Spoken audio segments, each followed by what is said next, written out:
Dude, I went to go press pause. Or not pause, I meant to press play to start recording. And man, let me tell you, I was trying not to laugh. I'm like, keep your composure first. No. Looking at this, I cannot even keep a straight face. This is by far one of the most infuriating things I think I've seen involving this game. Now, a lot of people are going to probably be like, what do you care? It's probably just an alternate version. What does it matter to you? It's just a character that's not like a hero or a main big villain. What does it matter if they change? You know why it matters? It's because I actually do care. I played all the Arkham games. I played Arkham Origins with the Mr. Freeze, the Mr. Freeze add-on DLC. I played, Arkham Asylum and saw the Mr. Freeze Easter egg. Even way before that, I played Arkham City and, had that giant fight with Mr. Freeze, which is one of the best fights in that game because you have to use Batman's intellect and strategy and the different gadgets he has to try to beat Mr. Freeze, because every time that you go to try to fight him, he finds a way to eliminate your ability to use that, whatever you used beforehand. You know what I mean? So if you used your cape to glide over top of him and then land on top of him and beat him up, he would put, he would freeze the air in the lab that you were fighting him in, and it would freeze your cape to where your cape became stiff and you couldn't glide on it anymore. Or if you tried using gargoyles to come and, attack him from that way, he would actually, blast the gargoyles apart so you had nowhere to actually, grapple up to. His boss fight was one of the best boss fights because it made you really have to sit there and think and be like, okay, what other gadgets or strategies do I have? Can I use the floor grates? Jesus, I can't talk.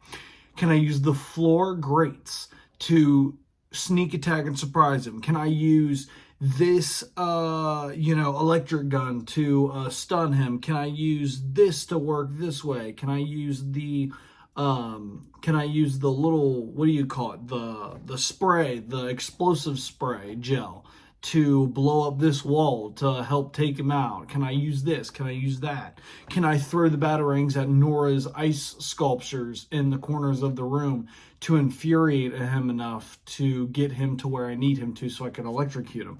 That boss battle was awesome in so many different ways. And if you actually played the game on a higher difficulty, it even got harder because the boss battle lasted a little bit longer, because I believe Mr. Freeze actually starts taking out even more ways for you to take him out, and it only leaves like 3 other ways that you can use to take out Mr. Freeze, because it'll take all those other 20 something ways just to get his health bar down to that point, and you only have a 3 different way leeway, and you have to use your mind to really think about how to do it. That boss battle was amazing. So and then obviously you had the stuff from Arkham Knight, which was a really good DLC that ended Mr. Freeze as a character in the Arkhamverse.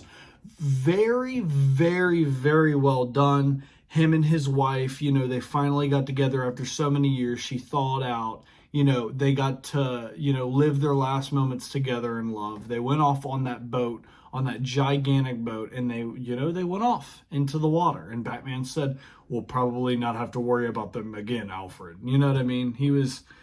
because I believe Alfred actually said, can we go ahead and do you want me to track their ship to see where they're going? And he was basically like, no, we won't need to. But with that being said, that was kind of the end to Mr. Freeze. So I get that they would have to go and use another variant of Mr. Freeze because Mr. Freeze probably died in the Arkhamverse. I mean, that's what I would assume. I would assume he probably died, because he ends up turning his suit off and taking his helmet off so that he could slowly die. Nora slowly dies.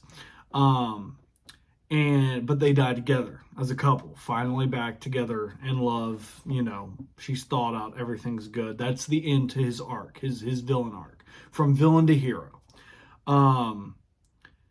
And it makes him such a compelling character because in all reality, he wasn't really a villain. He was just a desperate, loving husband that did not want his wife to die and was willing to spend all of his life, even if it meant he was 80 years old, to finally find a cure her, give her a happy life, even if he wouldn't be able to live many years with her, as long as he knew that she would survive. That's what made his character so compelling. It wasn't he was a villain because of all those other reasons. It was because of that reason, which is a much more compelling reason as a character. So I love Mr. Freeze as a character, as a villain, as a hero, as just a desperate man trying to find his way in the big, criminally corrupt city of Gotham. And, him crossing paths with Batman. In some cases, they're foes. Some cases, they're allies. I really like that, and I enjoy his character.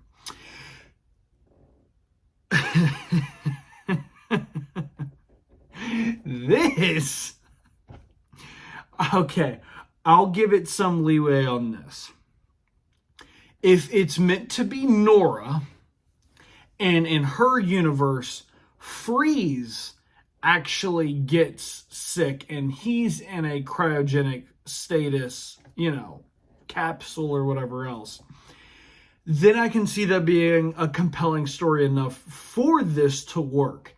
However, with how Suicide Squad Kill the Justice League has been, how much it has failed, and all of the controversy that has gone with this game, I don't see this, or I don't expect this to be a very highly sophisticated way of introducing a well-known character in a new light as a new person with a compelling and interesting new story based off of the original story. I don't see it just being that. There's many hints of, modern politics in that game that, take it off course and ruin it in many different ways. All the male Justice League characters all getting wiped out and killed and done absolutely dirty, including Brainiac, who is supposed to be on Superman and Darkseid level. I mean, he's supposed to be an Omega level monster. He's supposed to come to planet Earth, and every hero on Earth is supposed to get alerted and be like, okay, it's time to take out Brainiac. He's one of those. Like when Darkseid comes up in a boom tube, every hero is on it. When Brainiac comes down on that ship, every hero is on it. He is an Omega level monster, problem to the Earth. And to have him beaten so, I wouldn't say so easily, but just ordinarily, normally by the likes of Harley Quinn and Deadshot and, King Shark I'll give leeway because King Shark is actually supposed to be the, kind of like the herald to an actual shark god. You know what I mean? It's kind of like a Silver Surfer with Galactus, or like, actually it's better like Moon Knight with Khonshu. You know what I mean? He's kind of the demigod person given the powers of a shark from a shark god, and that's where all of his powers come from. You know what I mean? So him actually helping and beating Brainiac makes sense. Is King Shark super duper strong? No, he's not like on that level unless you start giving him those god-powered shark abilities that become more mystical than him just being a regular crook. If we're talking about the Arkhamverse, the original Arkhamverse, King Shark was not that mystical whatever. He was actually, his original design was just a giant mutant man that had giant metal clamps for teeth that were attached to his jaws, and chung, chung, chung. And they were serrated metal pieces that looked like teeth. And that's why he was called King Shark, because he looked like he had shark teeth.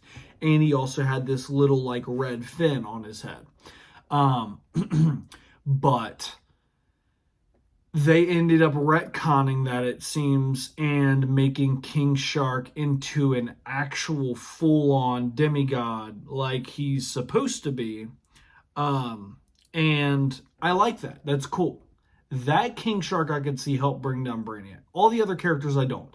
Captain Boomerang, I understand they have weapons from the Justice League. I understand that they have all those different weapons that are supposed to help and supposed to be better, and, you know, Harley. But Harley Quinn's got like Batman's grappling hook. You know what I mean? She can punch and hit Brainiac with a bat all she wants. His durability is way beyond anything like that. King Shark might be able to punch him and make him actually feel stuff. But with all these guns and bullets and stuff, it just is not working, especially on Brainiac. Brainiac's supposed to be bulletproof, actually. So I don't know how that works. The game in general just kind of sucked. The game sucks. I hate to break it to you. The sales show that. Not many people are playing the game. Not many people bought the game. Not many people think that it's a good game. And I'm right there along with them. I think the game sucks. I think it's a complete left turn from what the Arkham games were. It's a complete downgrade. The only thing I would say that is kind of good is the color grading with the game. But the reason for that is because it's set in Metropolis, not in Gotham anymore. And in Gotham, everything's kind of dull gray and black and dark blue colors because it's always rainy and cloudy and stormy and dark, and there's always crime. So it's meant to look down and dirty. That's why the Arkham games had such a color grading as that. That's why it had that grainier color grading, because it's Gotham City. It's supposed to be dark, doomy, and gloomy. I think some of the graphics from Arkham Knight easily topple Suicide Squad Kill the Justice League, which is terrible for a game like this, because this, that Arkham game's 10 years old? It's like a decade old. Yeah, it is. So, this game has so many problems. And like I said, all the male Justice League, members getting killed, including Brainiac, getting murdered by the likes of them. And the only one that actually puts up a decent fight against any of the other Justice League members and actually gets a heroic death, in my opinion, and on many people's opinion, is Wonder Woman, the only woman on the team. Now, if that doesn't immediately alert you a little bit to something being off, I don't know what is. Batman gets shot in the face disrespectfully. And then you've got Superman, who had an okay fight, but they literally start shooting him down with gold kryptonite bullets, which I'm like, that's about as lazy as you can get there. There's no uniqueness to that at all. And then you've got the Flash, who literally just gets shot at. They just slow him down, which, I guess, you know what I mean? And then you've got Green Lantern, which is literally just a shoot fest. Like, they literally just shoot him. There's no weakness, no, they just literally shoot him. That's what happens.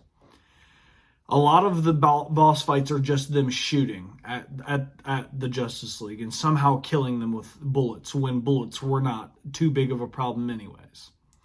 Which I find to be really, really stupid. And with all of that being said, and then, you've got all of the LGBTQ junk all over in Suicide Squad Kill the Justice League. They've got the flags and stuff everywhere. All the modern politics, all the American politics are there. All the modern politics are there. And it's one of the downgrading parts of the game. And I hate to break it to you, it is. Because it affects the story, as I just said. Only the female characters are going to be getting any type of actual honorable deaths or honorable fights and things of that nature, but then all the men are getting absolutely wiped, destroyed, disrespected. Especially, it's all stupid. And then you've got stuff like this where they're making majority of the characters, they're finding ways to just screw them all up. You know what I mean? The Joker, in my opinion, is the Jonkler. That's not the Joker. I'm sorry. And I get it's not the same Joker. It's a Joker from a different universe. But that is just a terrible, terrible alternative to Mark Hamill's Joker. You could have gotten Troy Baker's version of Joker for a young Joker. Because in Arkham Origins, Troy Baker did the voice for Joker. You could have got Troy Baker again to become the Joker and play an Arkham Origins version of the Joker back when he was younger. That would have brought a decent amount of fans in, and that actually would have been a good idea. Then you've got this crap, which, you know, is dumb. And if this is Mr. Freeze, just a female version from another universe, it's stupid, and I hate it. If it's Nora, maybe. But then why do we have to give her this buzz cut haircut? You know what I mean? What is the point of all that? Nora doesn't have a haircut. I don't know. I mean, it's stupid in my opinion. It's just dumb. It doesn't make any sense. You know, it's all just stupid. You could have introduced so many other characters. There's so many characters in the Arkhamverse that were not introduced, that should have been introduced or could have been introduced. There's so many. You know, you've got, actually coming up soon, you've got the Arkham game, what is it? Arkham Shadows or something like that for the VR. And I guess from what I can see with all the rats and stuff being involved, I'm pretty sure the Pied Piper is supposed to be a villain in there. You could have had the Pied Piper in there. You could have put, you could have done a lot of different things with this. You could have picked a lot of other characters. You could have added Man-Bat as a character because all the other characters can glide. You could have had another version of Man-Bat. Or you could have put the Man-Bat from the Arkham Knight game because he ended up breaking out. You could have even put She-Bat because the wife's body ends up disappearing after you go back as Batman and you go check that little area, that little lab, and actually she's gone too. So there's a little Easter egg to the fact that She-Bat is also a thing now. You could have added her into there if you really wanted another female character. It's just dumb. I mean, and the glasses, I mean, they don't even look like, the glasses literally look like a regular pair of glasses. You know what I mean? They don't look like the goggles Mr. Freeze has. They don't look anything like that. It literally looks like some goofy, cheap glasses that you would buy at just another store like Walmart and you just put them on. You know what I mean? It's a mess, man. This game is a mess, and it just keeps on getting worse, and it's only going to get worse until they realize that the game in general just sucks. It's just not a good game. You know, it's whatever. I'm not even playing it. You know what I mean? I've watched playthroughs. I've watched multiple. I've watched multiple YouTubers do their playthroughs. I was bored. Not because I wasn't playing it, but just because the gameplay looks boring. It looks very repetitive. The enemies look very repetitive. For it being Metropolis, I understand everybody would be evacuated, but it just looks very barren.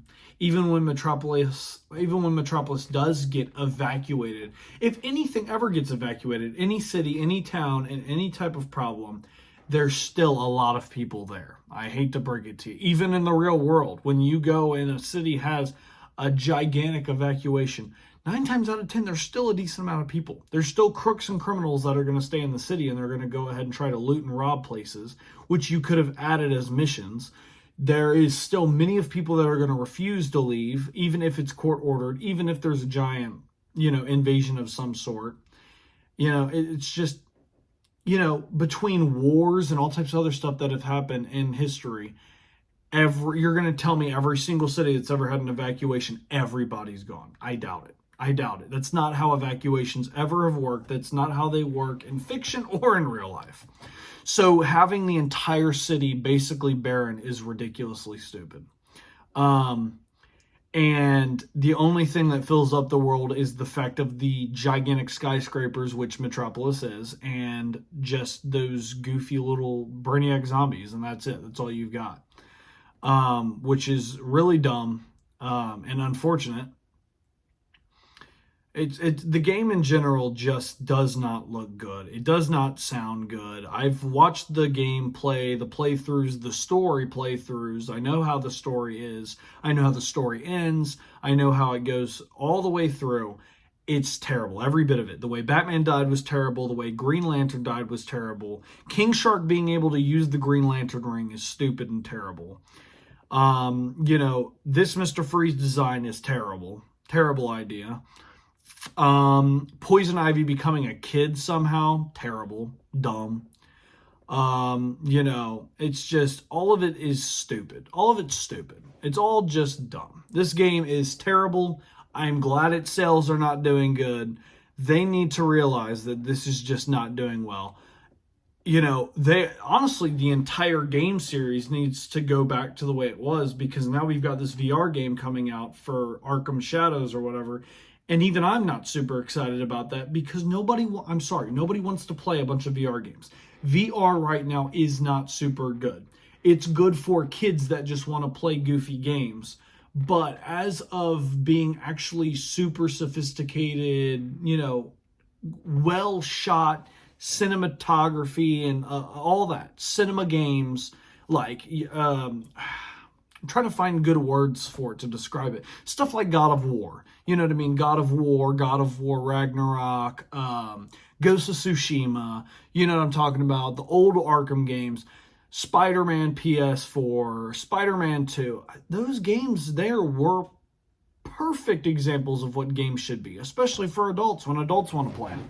You know what I mean? Or even teenagers. With kids, it's different because kids don't really care. But, it's just one of those things where it's like, VR is not that way. VR is very grainy. It's very much still in development. It's something that is just a brand new device, a brand new thing that is, come into play into the technological world of devices.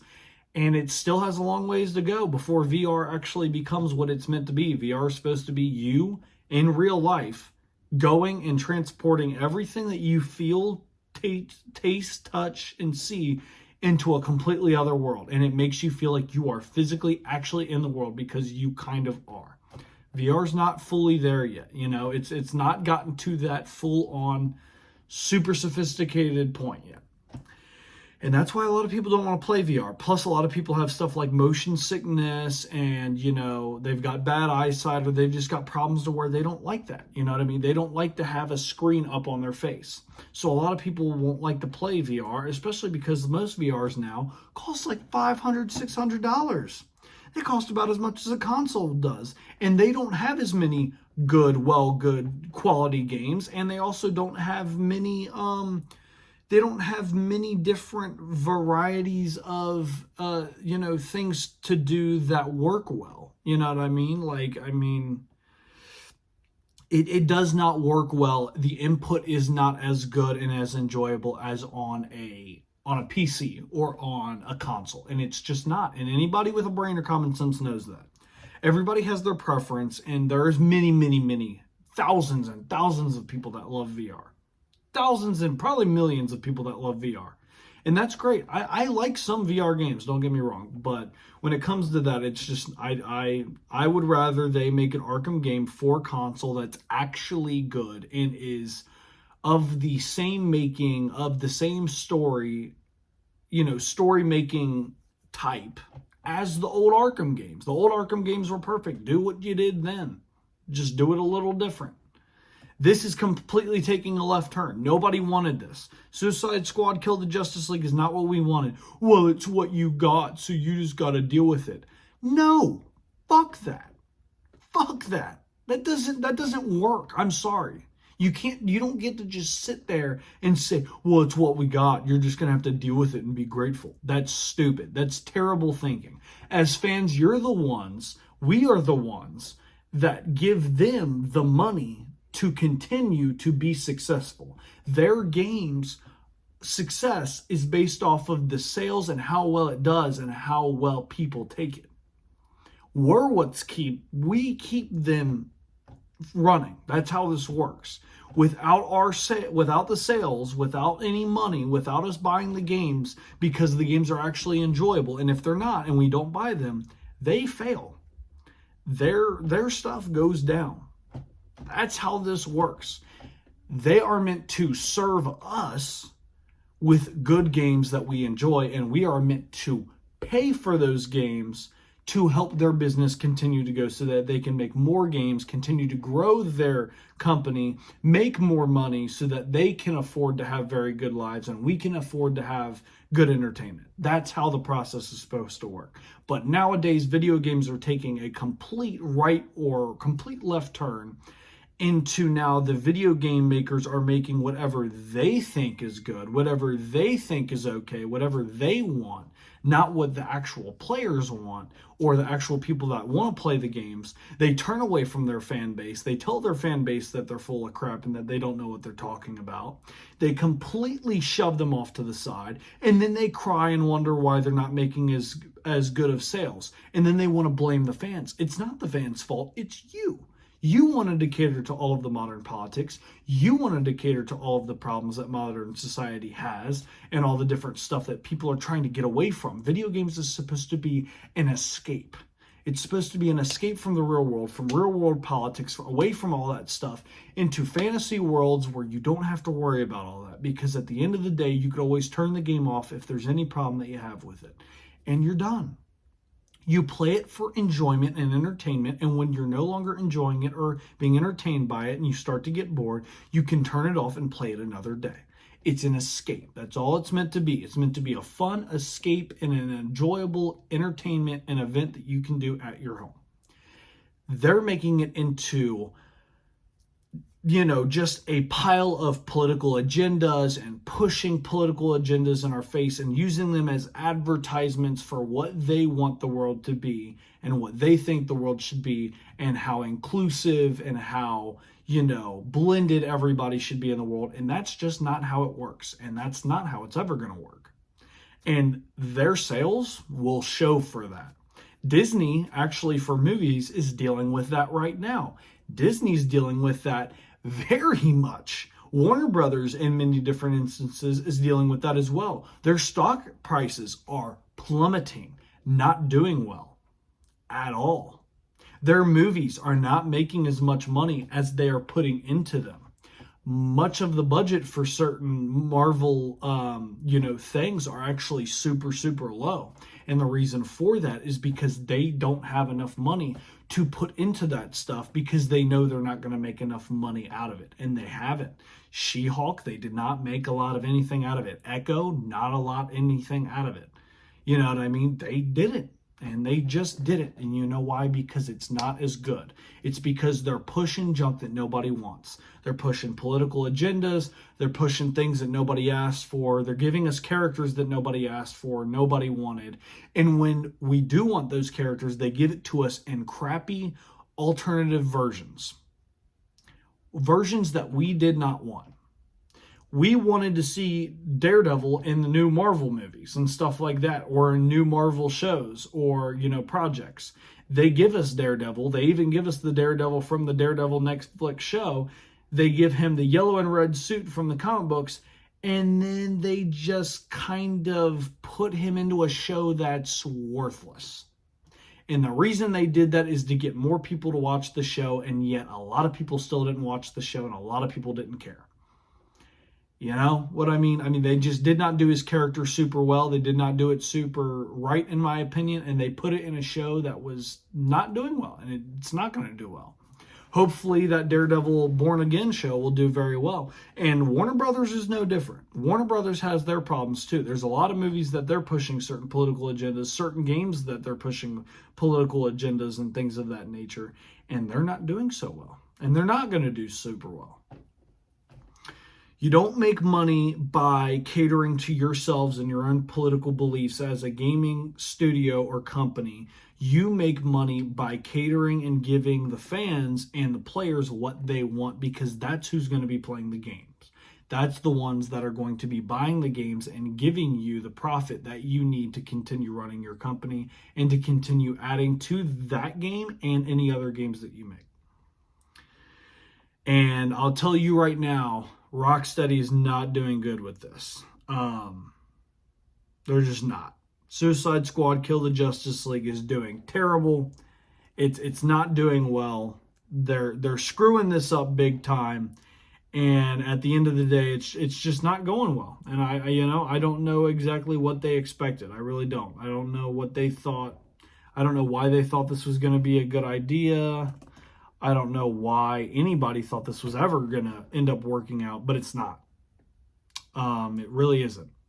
And I even went ahead and just pulled up some of the ratings for any of you haters or any of you people that are going to click on this video, and especially if you watch it all the way through to this point and say that I'm wrong.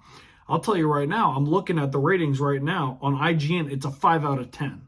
It's a meh game at best.